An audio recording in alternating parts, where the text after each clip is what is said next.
was something that advanced my understanding, and I would assume that it perhaps would advance yours if you got the time to, in detail, look at it like I did. And in putting the seal on the debate, she tackled head on two of the big points made by the opposition in their contribution. Well, three big points. One big point was the e-invoicing argument, which the analysts say sounded good. After the initial reaction, and sometimes we're unfair to our analysts because they're analyzing in the moment and they don't get to really digest certain things. I mean, processing information, it is a peristaltic process. It has to go through the phases, like food goes through the gut and it comes out you know where. It has to be processed, and then of course the nutrients remain and the waste goes. But we call on them so quickly that sometimes they don't get to the information doesn't go through that peristaltic process. So we get something initially that isn't as strong as it ought to have been.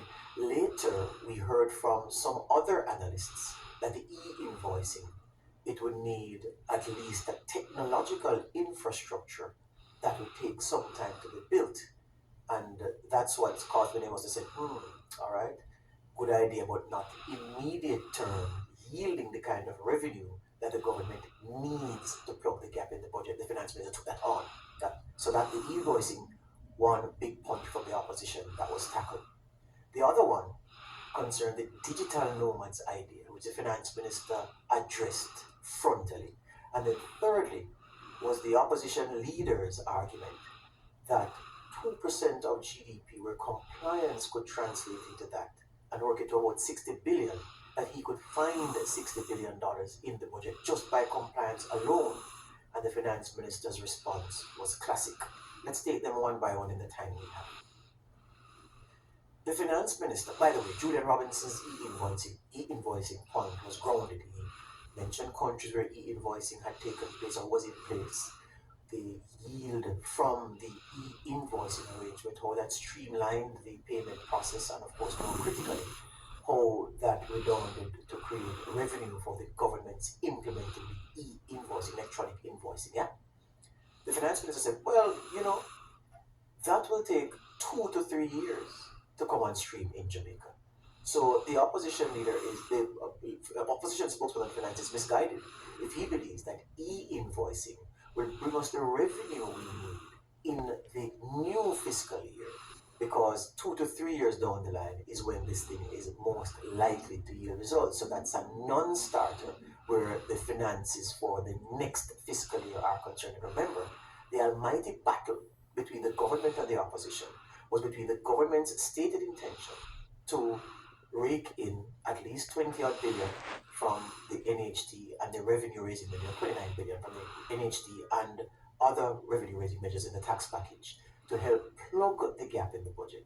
The opposition saying, well, we don't believe in any drawdown from the NHT, so forego that and do not tax. There exists other money to help to plug the gap, and of course we'll do some borrowing to supplement that. So that's fundamentally what the budget debate rested around, the financing of the plans that the government has, the government's approach to financing, and the opposition's alternative plan to financing the budget. So, e-invoicing, the finance minister said it's a good idea, but it can't be implemented in time to give us even a dollar in the new fiscal year, and we need all the dollars we can get. And she brought a chart that showed that the number of years for rollout of e-invoicing across Mexico, Brazil, Chile, Argentina, Peru, Italy, India, Colombia, Uruguay, Ecuador, Spain, Hungary, Poland, Saudi Arabia, and Romania, all in excess of 2 years. In the case of Chile, at least 7 to 10 years, and I think Chile was one of the examples used by the opposition spokesman on finance. So she said it took 7 to 10 years for them to get it up and running. Yeah, we need the revenue now, so we can't talk about something that is a credible funding option when it will yield no revenue in the fiscal year now. So she, I believe, torpedoed that point. Then the point about digital nomads. Of course, you heard Barbados announce during COVID that people were to come from overseas, work in Barbados, enjoy a lot of benefits.